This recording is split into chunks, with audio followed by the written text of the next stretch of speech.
नमस्कार साथियों, आया राम गया राम। जी हाँ, हम बात करने वाले हैं इस वीडियो के अंदर जो दल बदली करते हैं नेता उन पर। आपने जब दल का नाम सुनते हैं तो हमें सीधे तौर पर हमारे दिमाग में राजनीतिक दल जो पार्टियां हैं वो नजर में आती हैं। आपने देखा होगा कि कई बार आप किसी को वोट देते हैं और वो आगे जाने के बाद में वो दल बदल कर लेते हैं या पार्टी बदल देते हैं, और ऐसा अक्सर होता रहता है। और यही एक सियासी पलटवार का एक महत्वपूर्ण कारण होता है, जिससे कई बार आपको भी चिंता करने की आवश्यकता हो जाती है। आज के इस वीडियो के अंदर हम देखेंगे कि जो दल बदली करते हैं वो कैसे करते हैं, क्यों करते हैं, और इसके तहत जो दल बदली करते हैं इसके प्रावधान क्या है, संविधान में इसके तहत क्या बातें इसमें कही गई है कि इसके तहत क्या होगा। दोस्तों, सबसे पहले देखते हैं कि क्यों करते हैं आखिर ये नेता ऐसे। तो दोस्तों, आप देखते हैं कि यदि आपको कोई व्यक्तिगत लाभ मिल रहा है तो आप निश्चित तौर पर आप पार्टी चेंज कर देंगे, या फिर कई बार पद चाहने की जो लालच उनका होता है उसके कारण भी वो अपना जो दल है वो बदल देते हैं और दल बदली का जो कानून है उन पर लागू हो जाता है। आगे हम देखते हैं कि किस प्रकार से कौन कौन से कारणों की वजह से यदि आप दल बदली करता है आपका नेता तो उसे अयोग्य घोषित कर दिया जाता है।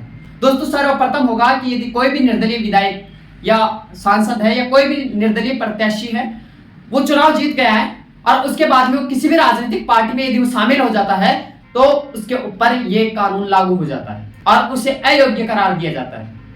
आगे कई बार किसी राजनीतिक पार्टी से कोई भी सदस्य है वो स्वेच्छा से उस राजनीतिक दल की सदस्यता त्याग देता है, या फिर वो अपनी ही पार्टी का जो कोई भी निर्णय है उसके विरोध में खड़ा हो जाता है, या उसके विपरीत मतदान कर देता है, या फिर वो मतदान करने से वंचित रह जाता है, मतलब मतदान नहीं करता है, तो इन कारणों से भी उसे अयोग्य घोषित कर दिया जाता है। और एक बात और है, यदि कोई भी मनोनीत सदस्य जो करते हैं उन सदस्यों में से किसी भी सदस्य ने यदि 6 महीने के बाद यदि उसने किसी भी राजनीतिक दल में शामिल हो गया है और उसकी सदस्यता ग्रहण कर ली है तो उसे अयोग्य घोषित कर दिया जाता है। तो ये कुछ कारण रहे हैं जिनकी वजह से जो भी जनप्रतिनिधि रहता है उसे अयोग्य घोषित कर दिया जाता है। और दोस्तों, लेकिन आपने कई बार देखा होगा कि इन कारणों के होने के बावजूद भी कई सारे जो नेता है वो इन से बच जाते हैं और अयोग्य घोषित नहीं करते हैं और उनकी सदस्यता भी नहीं जाती है। ऐसे कई सारे केस आपने देखा होगा। तो दोस्तों, क्या कारण हो सकते हैं वो? सर्वप्रथम एक कारण ये रहा है कि यदि कोई भी जो गठबंधन आजकल आप देखते हैं तो एक दल दूसरे दल में मिल जाता है, फिर उसके कारण उसका कोई भी सदस्य की जो सदस्यता है उसे नहीं जाने दिया जाता है और वो सदस्य बने रहते हैं। दूसरा यह है कि यदि किसी भी पार्टी का जो सदस्य है उसमें 2/3 सदस्य यदि किसी दूसरे राजनीतिक दल में शामिल हो जाते हैं या उन जो अभी पहले मैंने बताया उन कारणों में से किसी भी कारण का वो शिकार हो जाते हैं तो भी उनकी जो योग्यता है वो बनी रहती है और उन्हें अयोग्य घोषित नहीं किया जाता है। लेकिन कुछ कारणों में महत्वपूर्ण आप देखेंगे कि जो अध्यक्ष होता है, उपाध्यक्ष होता है, सभापति होता है और उपसभापति होते हैं, इनका एक अलग ही केस चलता रहता है। क्योंकि ये यदि किसी भी सदस्य को अयोग्य घोषित करना हो तो कौन देता है? भाई, इधर तो लोकसभा में अध्यक्ष हो गया और उधर राज्यसभा में सभापति हो गया, तो इनका अलग केस रहता है। इनके ऊपर ये कोई से भी कानून जो लॉ है वो लागू नहीं होते हैं, वो चाहे पार्टी छोड़े या नहीं छोड़े।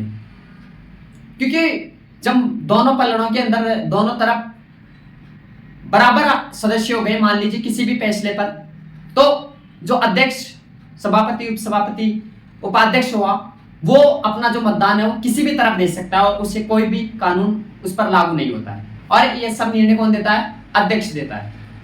कई बार लेकिन फिर भी कई सारे फैसले हुए हैं। यदि आप देखिए कि राजस्थान में भी एक ऐसा सियासी पलटवार हुआ था जिसमें एक पायलट खेमा हुआ और एक गहलोत खेमा हुआ। उन दोनों में काफी संघर्ष चलता रहा था और वो एक सरकार को चिंता का विषय बना दिया था। और उसके अंदर उन्होंने ये रहा कि जो गहलोत खेमा था वो कह रहा था कि जो पायलट की जो भी सदस्य और ये जो सदस्य हैं ये इस कानून का दुरुपयोग कर रहे हैं, इनकी जो सदस्यता है वो बहाल की जाए, इनको वहां अयोग्य घोषित किया जाए।